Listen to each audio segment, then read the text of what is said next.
Cherry Hill case alarmed a number of people, but sexual assault doesn't discriminate against age, sex, or race. Statistics show it can happen to anyone, anywhere.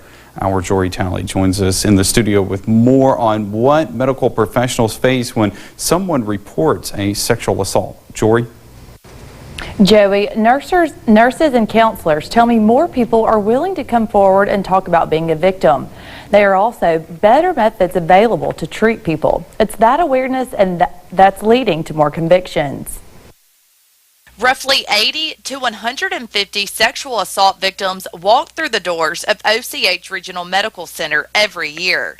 Clinical nurse manager Eddie Coates says more of those people are college age. They're away from home for the first time. They're taking chances and doing things that would not necessarily be available to them at home, and that gets them into trouble because there are a lot of predators out there looking for people making those first-time mistakes, looking for that weakness, and then taking advantage of it. The hospital has dozens of nurses, but only 8 who are certified as sexual assault nurse examiners. SANE nurses are trained to examine sexual assault victims in the emergency room. They're trained on the different methods for evidence collection. They're trained on how to present this evidence, both written form, and then if they get called into court, they're trained on how to testify to the facts that hopefully would lead to the prosecution of someone. That's why details are critical when it comes to an examination. Everything from the victim's clothing to their fingernails are looked over for evidence to help law enforcement find the rapist. We take oral swabs, we take a number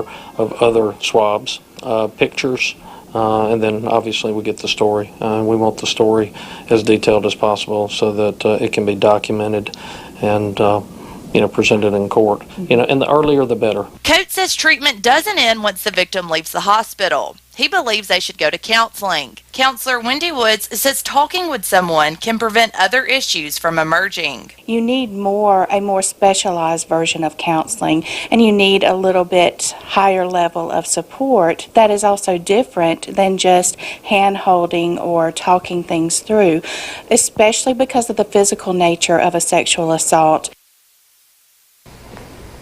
The Mississippi Attorney General's office encourages hospitals to have SANE nurses available, but it's not a requirement.